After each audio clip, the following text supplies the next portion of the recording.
Back to school tips for teachers. Adjust and take action. The time to transition from summer back to school is here. Class schedules are being sent and rosters are being filled. Some have even hit the bargain bins for supplies like pencils, erasers, and spiral notebooks, all in preparation for this moment. Whether you are a beginning teacher starting your career or a savvy veteran, it is always good to have a few good tips and reminders to start the new year. Hello, I'm Linnetta. I'm Patrick. And together we are co-founders of Vertical Connections, Inc. Thank you for joining us today. If you're new to this channel, please subscribe. And everyone, click the like button and share this message. Also, we greatly appreciate when you leave comments, and we look forward to those in the future. A new year with new opportunities. Some of you may have new administrators and others change in the colleagues. But one thing is for certain, if you are teachers teaching the same level, you will have all new students. This means you have the opportunity to look at the new year with fresh eyes.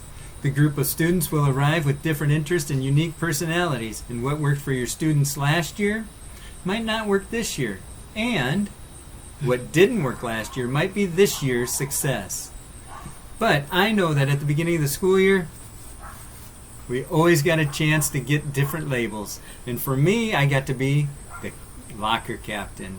Locker captain meant that for the teachers, we would be able to set up where our kids were, where their lockers were at, and that was kind of cool to be able to have that opportunity, because then I could have my kids a little closer to the hallway. Although your content and curriculum may be the same, be proactive while preparing to adjust for your new students and keep it fresh when it comes to delivering the lessons. Get to know your students. Getting to know your students is about remembering their names while building relationships. This is important. Yes, yes, yes. That relationship doesn't necessarily include being friends. Make sure you keep a fine line between that. You are the teacher, they are the student. But it doesn't start with just that. It means mutual respect. Yes. Definitely. Get to know their hobbies. Get to know their siblings. Or know who their siblings are. Right. Get to know what they liked. What was it that made their summer wonderful? Some may have good stories, some may not have good stories. Be ready for that as well. Yes. When planning your icebreakers, make sure that you follow up on them. So often we go around the room and we have a student say their name and something that they like or their favorite color. But what we don't do is follow up on that. We don't take that opportunity, that new information, and then make that connection that's going to make a difference down the road. If we can go and have a dialogue with them rather than just using, I would say, sound effects. Or It seems like that wouldn't exactly make anything stronger, but rather it's going to just keep the kids at that defensive point of view where they're already at. Make students feel welcome. To start the year, what would you do? I would love to send a card, an individual note to each student. Letters, maybe? Yes, and they were letters. And so what it was to the kids that were in my homeroom. And that connection before the school year, when I would send that out, would just let them know that I cared about them. And I double leveraged it. In other words, not only did the parents see this letter come to their place, but when the kids came back to school, I'd always ask them, "Did you get a letter from Mr. Anderson?" And they would have a big grin or a smile, because not very often do people get letters in the mail anymore. Yeah, especially at that age. Right. Yes. Communicate with parents and guardians. The beginning of the school year is a perfect time to get parents on your side. You may not have many disciplinary students at the time during the first 2 weeks of school, so take advantage of the honeymoon period. Right? It will not last. No. By making a connection with the parents or guardians in a positive nature, you open the door to better working relationships in the future. During the first 2 weeks of school, make a point to contact each of those parents. Give them a positive phone call, so that way not only are you calling and making the connection with them and opening that door, but that lets them know that my phone's not always going to ring when it's just a negative situation. And it shows that you actually care. Yes. You are a caring teacher, that you care for the parent, and you do care for that family as well. And you know that it's important to work together, so go ahead and set that foundation at the beginning. And also I found that when you make those phone calls, it's good to have that student know that you are more than willing to make a call, whether it's good or bad, positive or negative. So on that phone call, I would even ask if Billy or Susie were in the background, and hey, if you would, just say hello for me. The next part is to set the tone. The first few days of school are usually a little more relaxed, Yes. but they are also important days for the teachers to use to set the tone for the rest of the school year. During icebreaker and administrative tasks, make sure students are clear about the rules and expectations, and one way to do that is to actually construct those rules for your classroom together with them. Give the students ownership, and then if you have a great big long list, go ahead and start to vote on them anonymously. And whittle your list down to where you only have 5 or 6 that you can put on an anchor chart and then post that on your wall. And it allows them to have ownership Yes. with those expectations. Plan an activity to introduce students to what you will be teaching and help them understand that learning and growing is the highest priority in the classroom and while at school.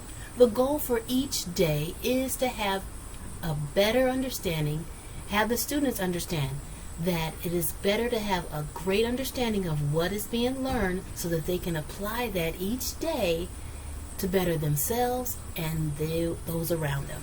And it's important that as long as they are progressing, there were times when students would struggle with some of the work that we were doing, but I always wanted to focus on just even the smallest success stories, so that way that they would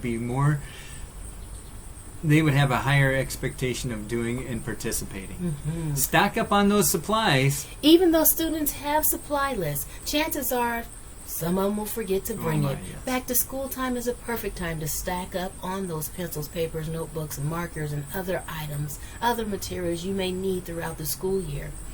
But while it might seem crazy to buy 100 notebooks or 1,000 pencils during the time when they are on sale, when it comes to the middle or end of the school year and kids are using either little nubbins for a pencil or there are no erasers to be found anywhere, if you're a math teacher, you know what I'm talking about. Having that stash comes in awful handy. Get ahead while you have time. The beginning of the school year is the perfect time to get ahead. While you cannot plan detailed lessons before you get to know your students, you can determine the general sequence of what you plan to teach and do some lesson planning in advance.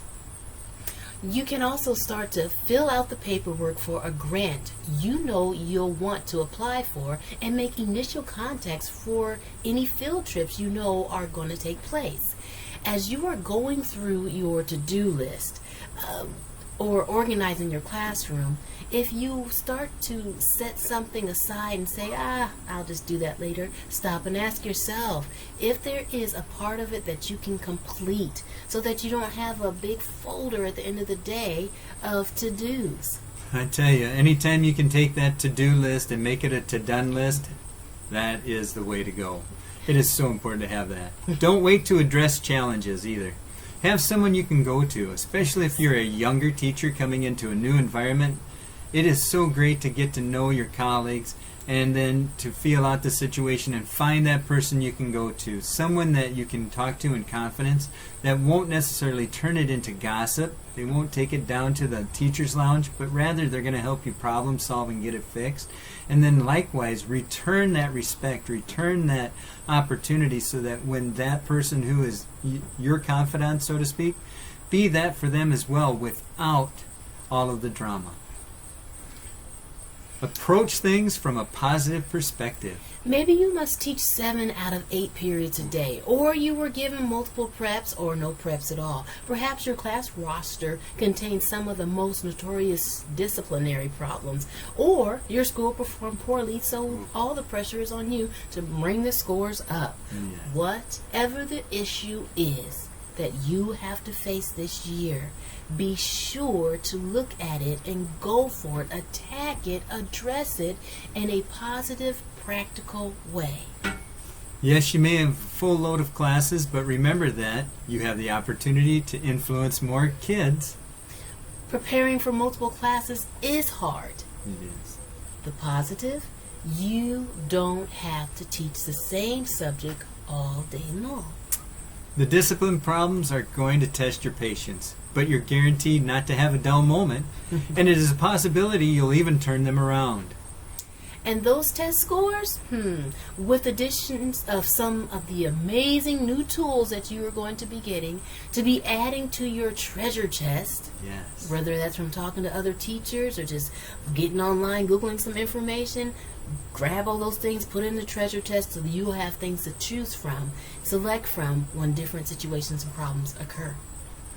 You can be organized, have a cabinet full of supplies, and know exactly what to do during the week of school. But if you have a negative attitude, none of it will matter. Whether this is your first year of teaching or the last year before retirement, but be positive. Oh, yes. Not sarcastic, but rather purpose to approach things in a way that is encouraging and, again, be realistic. This school year is going to be successful. And if it's not, it'll be over in around 180 days. 8 months or so. Then you'll have the opportunity to start again. So learn as much as you can and keep applying new ideas and creativity each day for your students and yourself. We hope this was encouraging to you for this new year. Have a great, great year. Each day is a gift. Yes. And until next time, Get connected to go vertical. Bye-bye.